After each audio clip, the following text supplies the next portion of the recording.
Friends, இந்த வீடியோல நம்ம என்ன பார்க்க போறோம் அப்படின்னா, ஸ்மார்ட் லோன்ல எப்படி ஐடி ரெஜிஸ்டர் பண்ணணும்? ரெஜிஸ்டர் பண்ணதுக்கப்புறம் எப்படி வந்து இந்த வெப்சைட்ல வந்து நம்மளுடைய அமௌண்ட் வந்து ஆட் பண்ணணும்? ஆட் பண்ணதுக்கப்புறம் எப்படி ஐடி ஆக்டிவேஷன் பண்றது? இந்த 3மே தெரிஞ்சுச்சு அப்படின்னா, ஈஸியா வந்து ஒரு ப்ராசஸ் கம்ப்ளீட் ஆயிரும். அதுதான் நம்ம எப்படின்னு பார்க்க போலாம். வாங்க பார்க்கலாம். இப்பலாம் வந்து நம்ம ஐடி ரெஜிஸ்டர் பண்றதுக்கு வந்து ஒரு ரெஃபர் லிங்க் வாங்குவோம். அந்த ரெஃபர் லிங்க்க யூஸ் பண்ணி தான் நம்ம வந்து ஃபார்ம் ஃபில் பண்ணுவோம். அது வந்து இந்த மெத்தட் இருக்குது. இப்ப நமக்கு 4, 5 ஐடி போடணும். நம்ம டீம்லயே நம்ம ஐடி போடணும் அப்படின்னா, ஒவ்வொரு டைம் வந்து நம்ம அவங்க கிட்ட ரெஃபர் லிங்க் ஓப்பன் பண்ணி வாங்கி இது பண்றதுக்கு டைம் ஆகும். அப்ப அது ஒரு மெத்தட். இல்ல இதுவே ஷார்ட் ஃபார்மா என்ன பண்ணலாம் அப்படின்னா, இந்த வெப்சைட்ல ஒரு ஆப்ஷன் குடுத்துருக்காங்க. இந்த வெப்சைட் வந்து smartloan.org இந்த வெப்சைட். இத ஓப்பன் பண்ணதுக்கப்புறம் மேல வந்து இந்த மாரி ஒரு 3 லைன் குடுத்துருப்பாங்க. இத டச் பண்ணணும். டச் பண்ணீங்க அப்படின்னா, இங்க வருது இல்லைங்களா? இங்க வந்து சைன் அப் அப்படிங்கிறத டச் பண்ணணும். சைன் அப்னா புதுசா நம்ம சைன் அப் பண்றதுக்கு, ஐடி போடுறதுக்கு. இங்க வந்து மேல ஸ்பான்சர் ஐடின்னு இருக்கும். ஸ்பான்சர் ஐடி வந்து இப்ப நான் எனக்கு கீழ ஐடி போடுறேன் அப்படின்னா, என்னுடைய யூசர் ஐடி என்ன அப்படின்ட்டு நான் கிரியேட் பண்ணியிருப்பேன். அந்த தான் எனக்கு வந்திருக்கும். அந்த இத நம்ம மேல போட்டோம் அப்படின்னா, சைன் அப் போடணும். போட்டோம் அப்படின்னா, இங்க வந்து பேர் வரும். இங்க வந்து பார்த்தீங்கன்னா, என்னோட யூசர் ஐடி நான் போடுறேன். இப்ப என்னோட யூசர் ஐடி போட்டு, இங்க அடுத்ததுக்கு போனோம் அப்படின்னா, நேம் சொல்லும். ஓகே. தேவராஜ் அப்படின்ட்டு. இதே மாரி நீங்க யாரோட ஐடிக்கு நீங்க கீழ ஐடி போட போறீங்களோ ரெஃபர்ல, அந்த யூசர் ஐடி மேல போட்டீங்கன்னா, அந்த நேம் வரும். நீங்க கன்ஃபார்ம் பண்ணிக்கலாம். இங்க சாய்ஸ் ஐடி அப்படின்னா, நீங்க யாருக்கு ஐடி போட போறீங்க. இப்ப நான் வந்து ஒரு நபருக்கு ஐடி போட போறேன்னா, அவங்களுக்கு ஒரு யூசர் ஐடி நாமளே கிரியேட் பண்ணிக்கலாம். யூசுவலா வந்து வெப்சைட் வந்து நம்ம டீட்டெயில்லாம் ரெஜிஸ்டர் பண்ணும்போது, அதுவா ஒரு யூசர் ஐடி கிரியேட் பண்ணும். இங்க வந்து நமக்கு யூசர் ஐடிக்கு என்ன மாரி வேணும் அப்படிங்கிறத நம்ம போட்டுக்கலாம். பாருங்க எனக்கு வந்து STPL 2023ன்ட்டு நானா வந்து உருவாக்கிட்டேன். அப்ப வந்து காமனா இருக்கட்டும்னு நான் உருவாக்குனேன். அந்த மாரி நான் ரெஜிஸ்டர் பண்ணும்போது குடுத்தேன். அது மாரி வந்துச்சு. அது மாரி இங்க வந்து உங்களுக்கு என்ன மாரி நீங்க குடுக்கணும்னு நெனைக்கிறீங்களோ, அத நீங்க குடுத்துக்கோங்க. ரைட்டு, லெஃப்ட் பிளேஸ் பண்ணி இது பண்ணிக்கோங்க. இப்ப நீங்க ரைட் சைட்ல டீம் குடுக்குறீங்கன்னா, ஒன் பை ஒன்னா குடுக்குற ஐடி எல்லாமே ரைட் சைட்லயே தான் வரும். சரிங்களா? அதே இது நீங்க உங்களுடைய லெஃப்ட் சைட்ல நீங்க டீம் குடுக்குறீங்கன்னா, குடுக்குற ஐடி எல்லாமே வந்து லெஃப்ட் சைட்லயே தான் வரும். அப்போ நீங்க எந்த சைட்ல நீங்க குடுக்கணுமோ, அந்த இத நீங்க கிளிக் பண்ணிக்கோங்க. ரைட், லெஃப்ட் சூஸ் பண்ணிட்டு, யாருக்கு ஐடி போடணுமோ அவங்களோட தகவல் full name, mobile number, email ID, city, password, confirm password இதெல்லாமே வந்து பாஸ்வேர்ட் நீங்களே இது பண்ணிக்கலாம். பண்ணிட்டு சைன் அப் குடுத்தீங்கன்னா, சைன் அப் ஆயிரும். சைன் அப்ன்னு ஒரு வெல்கம் பேஜ் வரும். உங்களுடைய பாஸ்வேர்ட், யூசர் நேம் அப்படின்ட்டு வந்துரும். நீங்க குடுத்தது அது வந்து சக்சஸ்ஃபுல்லி வந்துரும்.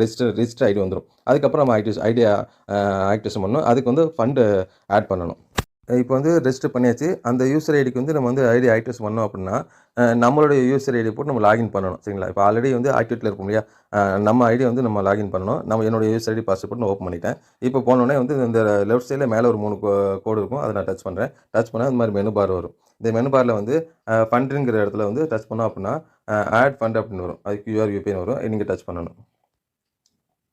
பண்ணீங்க அப்படின்னா, இந்த மாரி வரும். இது எல்லாமே வந்து இன்ஸ்டன்ட்டாவே வந்துரும். இங்க வரும்போது நாம என்ன பண்ணணும் அப்படின்னா, கோ டூ UPI ஆப் அப்படி நம்ம டச் பண்ணோம் அப்படின்னா, இந்த எல்லோ கலர்ல இருக்குங்களா? ஒண்ணு QRல நம்ம இது பண்ணலாம். இது வந்து சிம்பிளா வந்து நம்ம வந்து ஆல்ரெடி நம்ம ஃபோன்பே, கூகுள் பே யூஸ் பண்ணிட்டு இருப்போம். அதனால வந்து கோ டூ UPI ஆப் டச் பண்ணோம் அப்படின்னா, கீழ காட்டும். நம்மளுடைய பேங்கிங் ஆப்ல காட்டும். இதுல வந்து நான் ஃபோன்பே யூஸ் பண்ணேன்னா, ஃபோன்பே நான் டச் பண்ணிக்கலாம். ஃபோன்பே டச் பண்ணோம் அப்படின்னா, ஜஸ்ட் நம்ம விருப்பம் தான். குடுத்தேன்னா, இங்க வந்து நான் எவ்வளோ அமௌண்ட் ஆட் பண்ணணும்? என்னோட இஎம்ஐக்கு வந்து நான் பேமெண்ட் அப்லோட் பண்ணணுமா? இல்லன்னா ஐடி ஆக்டிவேஷன் பண்ணணுமா? அப்படின்ட்டு எவ்வளோ நம்ம இது குடுக்கணுமோ, அந்த அமௌண்ட் நம்ம டைப் பண்ணிட்டு நம்ம பாஸ்வேர்ட் குடுத்தோம் அப்படின்னா பேங்க்ல, அந்த ஆப்ல அந்த அமௌண்ட் வந்து ஆட் ஆயிரும்.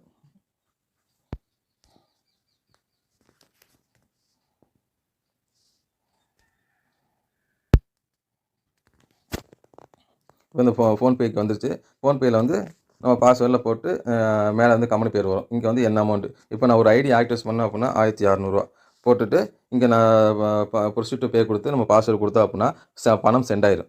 சென்ட் ஆனதுக்கப்புறம் மறுபடியும் வந்து அ இந்த வெப்சைட்டுக்கே வந்துரும். சரிங்களா? சென்ட் ஆனதுக்கப்புறம் நீங்க இங்கேயே வந்துட்டீங்க அப்படின்னா, கொஞ்ச நேரம் வெயிட் பண்ணணும். 2 மினிட்ஸ் வெயிட் பண்ணணும். 1 மினிட்ல ஆயிரும். கொஞ்ச நேரம் வெயிட் பண்ணீங்க அப்படின்னா, அதுக்கப்புறம் வந்து செக் வாலெட் போனீங்கன்னா, வாலெட்ல வந்து ஃபண்ட் ஆட் ஆயிரும். சரிங்களா? செக் வாலெட்ல போய் அத நான் சென்ட் பண்ணதுக்கப்புறம் செக் வாலெட்ல போனீங்க அப்படின்னா, உங்களுக்கு வந்து ஃபண்ட் வாலெட்ல அமௌண்ட் ஆட் ஆயிருக்கும். சரி இது வந்து ஃபர்ஸ்ட் நான் ஆட் பண்ணதுனால 24,000 ஆட் பண்ணியிருந்தேன். அதனால இருக்குது.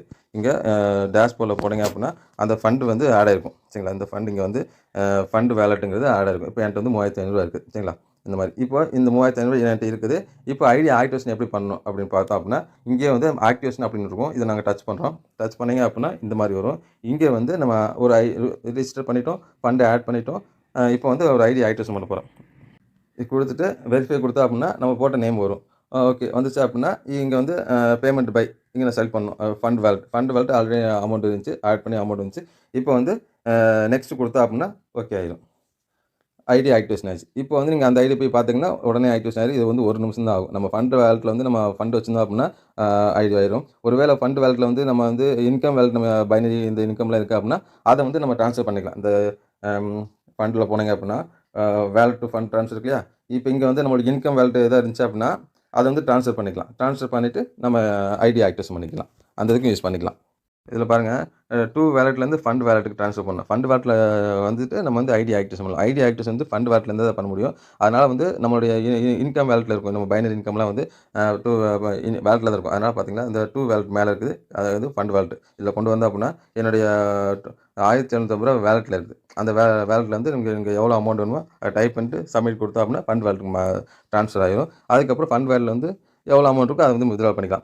இதே வந்து எவ்ரி வீக் இஎம்ஐக்கு வந்து ஃபண்ட் வாலெட்ல இருந்தாலும் சரி, இன்கம் வாலெட்ல இருந்தாலும் சரி, அது வந்து எங்க இருந்தாலும் சரி, அதெல்லாம் வந்து ஒண்ணும் பிரச்சனை இல்ல. அத டெபிட் பண்ணிக்குவாங்க. ஃபண்ட் வாலெட் தான் கொண்டு வரணுங்கிறது கிடையாது. அதிலேயே வச்சுக்கலாம். சரிங்களா?